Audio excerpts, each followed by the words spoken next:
today's video, we're continuing the Red France series. And as we know, India had a humiliating defeat for its allies. Well, something happens at this point, which is a shock.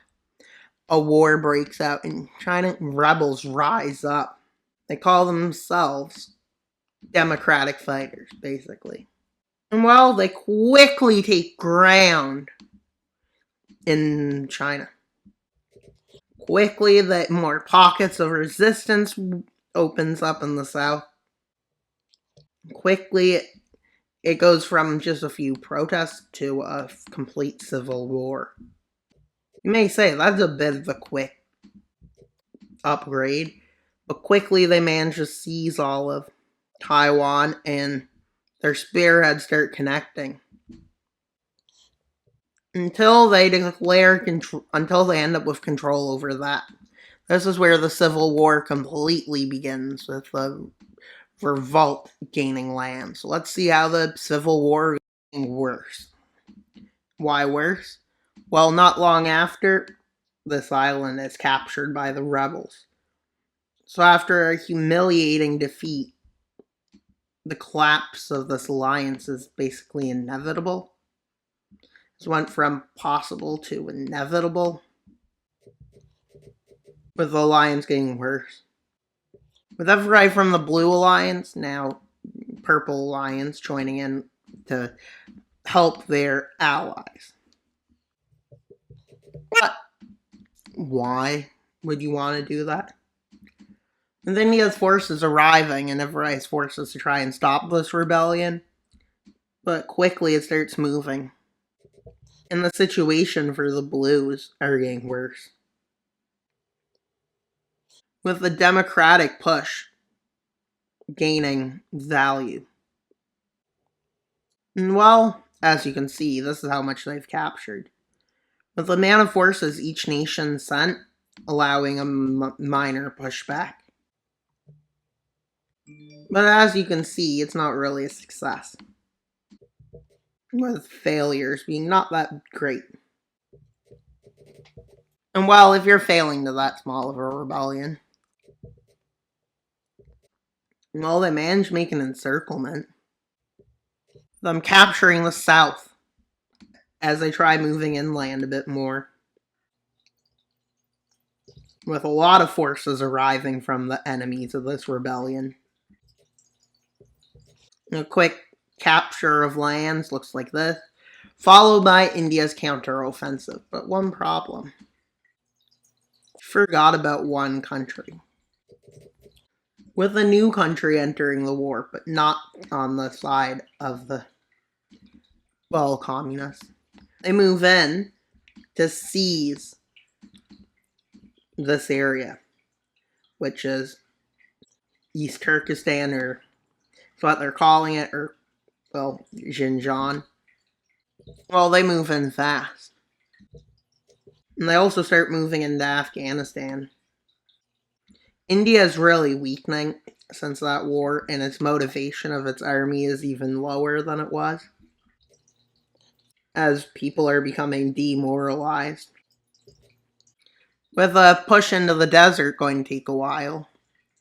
But they quickly have that. With the rebellion kicking off another rebellion, which instead will use light green.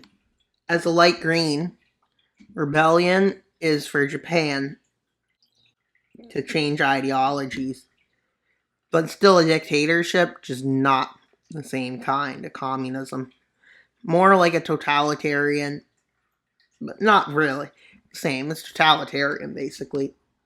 Totalitarian imperialists basically took over it. And with that, that means there's more nations that are free from any of the world order. With, well, many people are happy with this. Japan out, that's less people to fight against. Which allows a quick movement in Afghanistan. The front takes up a bit. This front moved faster than it has for a while, along with this front. And well, with Indonesia refusing to follow what its people have said, leading to what is known as the Orange Rebellion. Why is it called the Orange Rebellion? This is a democratic rebellion. That, well, it quickly started to take over the territories this island inhabits, which had started by getting these few island chains, and then moving into East Timor for some reason. And well, then they moved into Java, quickly capturing the island, followed by an invasion of Sumatra, which leads to the fall of them. And well, they managed to take out the island of Borneo, and then the island of Papua, this part of Papua New Guinea, decides to join them, which leads to some nations thinking getting out of this war is their key to keeping their same ideology. With the rest of the dictators, which are left, to Korea and Southeast Asia, decide to join the other communist league, with the rest declaring their will to leave this alliance. Well, with a quick advance being made through these situations, they managed to capture a big chunk of land and even move into India with a goal of freeing them, Myanmar. As they crossed the border to do that attack, the rebels quickly start occupying more and more, which means at the same time this offensive into East Turkestan or Xinjiang takes an upper hand. Along with into India, they make a better offensive in Afghanistan, with India deciding it's probably best to leave this war and wait for a peace treaty. So that's what they do. With people in the north over in these areas deciding it's best to join the rebellion, the Democratic Rebellion, viewing that it's better to rebel at this point, with them moving all the way to here, with India realizing there's nothing left, so they stop all help to their former ally, as Beijing collapses pretty fast because there's no way helping them at this point, and they couldn't get any help, which leads to it being falling like this. In the peace treaty, basically, you can consider all of this. And basically now we got the perfect situation for the peace treaty. So let's see how the peace treaty goes. It's going to be important. Let's see how the peace treaty goes. It was made democratic, but Tibet's freed into a republic. Well, we also got the freeing of Myanmar as a democratic, imperialist. And they expanded into Xinjiang, Afghanistan, and parts of India, with India still being pretty much unarmed. But rebellion in like the remaining areas are similar is growing. Well, another war is about to break out. And this war is not really a big one. It doesn't really matter.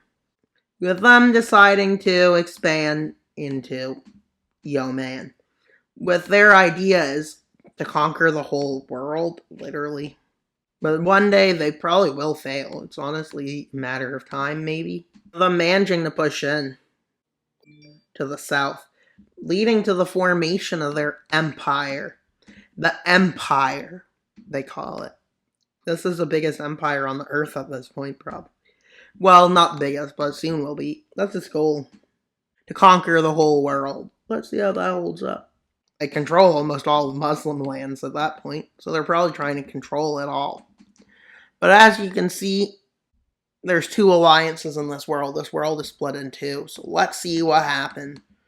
And when will Japan make its first move on expansion? And that's pretty much all for today's video. Please like, subscribe, and comment. Wild Mapper out, and until you subscribe. Bye, guys!